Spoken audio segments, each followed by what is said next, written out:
মাফ করে দেওয়া হবে। একজন সাহাবী ছিল, কিন্তু তার পূর্বে সে সাহাবী হয়েছিল না। তার নাম হলো দাহিয়াতুল কালবি। এই দাহিয়াতুল কালবি এক নয় দুই নয় ৭৭টা তার কন্যাকে মেরেছিল। কেন মেরেছিল?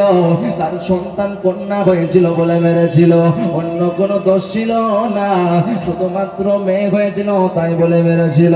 ও মা জননী, আজকে তুমি বেপরদা হিসাবে চলাফেরা করছো, বেপরদা হিসাবে ঘোরাঘুরি করছো।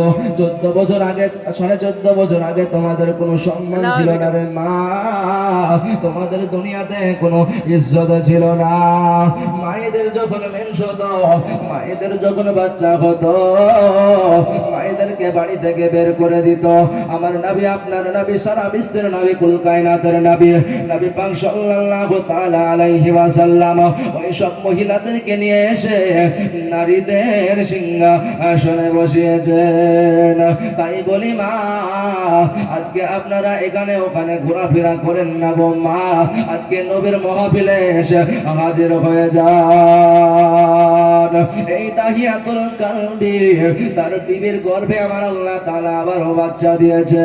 তার বিবিকে বলে, বিবি রে, এই সন্তানটা যদি ছেলে সন্তান হয় তুমি তাকে লালন পালন করবা, আর যদি মেয়ে সন্তান হয় তুমি তাকে জিন্দা মেরে ফেলবা। বাবারা, আমার ভাইরা, মা বোনেরা, কানটাকে একটু লাগিয়ে দেন, মনটাকে একটু এই দিকে ভরিয়ে দেন। এবার দাহিয়াতুল কালবি বিবিকে বলে যে, বলার পরে সে যেন ব্যবসার কাজে যেন বাইরে চলে গেল। ইতিমধ্যে দাহিয়াতুল কালবির বিবির গর্ভে আল্লাহ রাব্বুল আলামিন বাচ্চা যেন 9.5 মাস দিয়ে দিয়েছে। দাহিয়াতুল কালবির স্ত্রীর গর্ভে থেকে এবার বাচ্চা হবে। দাহিয়াতুল কালবির স্ত্রী যেন বাচ্চা প্রসব করলেন। দাহিয়াতুল কালবির স্ত্রী যেন বাচ্চার দিকে তাকিয়ে দেখে, এই বাচ্চা ছেলে সন্তান হয়নি, এই বাচ্চা সন্তান হয়ে বাচ্চার মেয়ে জন্মগ্রহণ করেছে। এই সন্তান ছেলে সন্তান জন্মগ্রহণ করেনি, এই সন্তান মেয়ে জন্মগ্রহণ করেছে।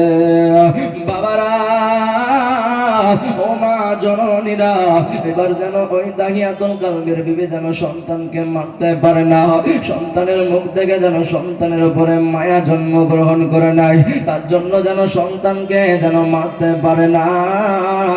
যেন এবার কি করলো, সন্তানকে না মারার কারণে, সন্তানকে না মারার কারণে সন্তানকে যেন লালন পালন করতে লাগলো।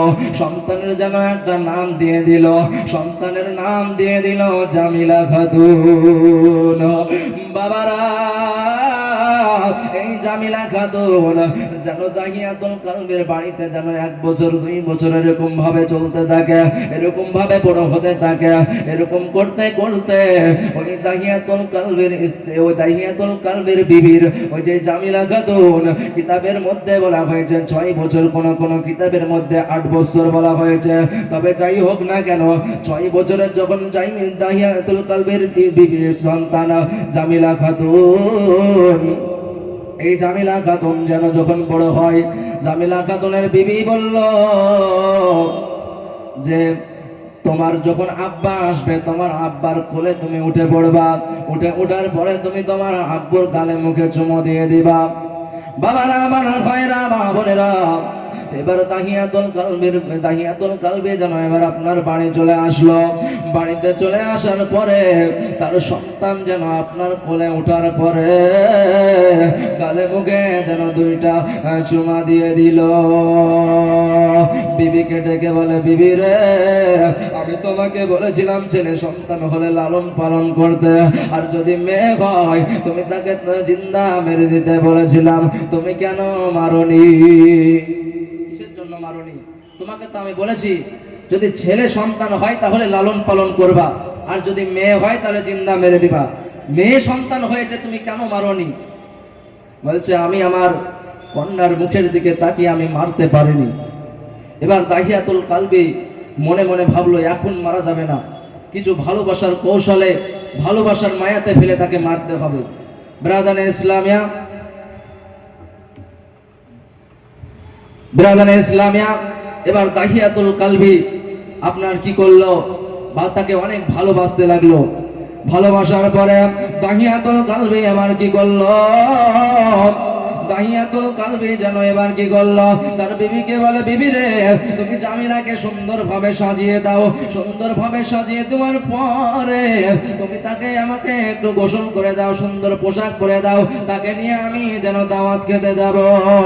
বাবারা,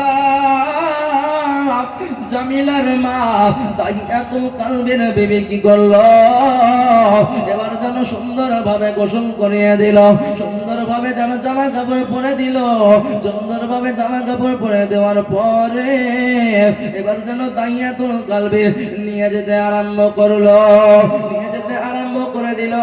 একটা মরুভূমির কাছে নিয়ে যাওয়ার পরে সেখানে যেন গর্ত খনন করতে লাগলো। দাহিয়াতুল কালবির কন্যা যেন বলল, ওগো আমার আব্বাজান, আপনি যে বললেন আমাকে দাওয়াত খেতে নিয়ে যাবেন, আপনি এখানে গর্ত খনন করেন কেন? দাহিয়াতুল কালবি তার সন্তানকে কিছু বলল না, আবার যেন আপনার গর্ত খনন করতে লাগলো। গর্ত খনন করে আর দাহিয়াতুল কালবির সন্তান ওপর থেকে যেন ঘাম তার মুছে দেয়। দাহিয়াতুল কালবির ওই সন্তান বলে, আব্বাজান আপনি কিসের জন্য গর্ত খনন করেন একটু বলেন।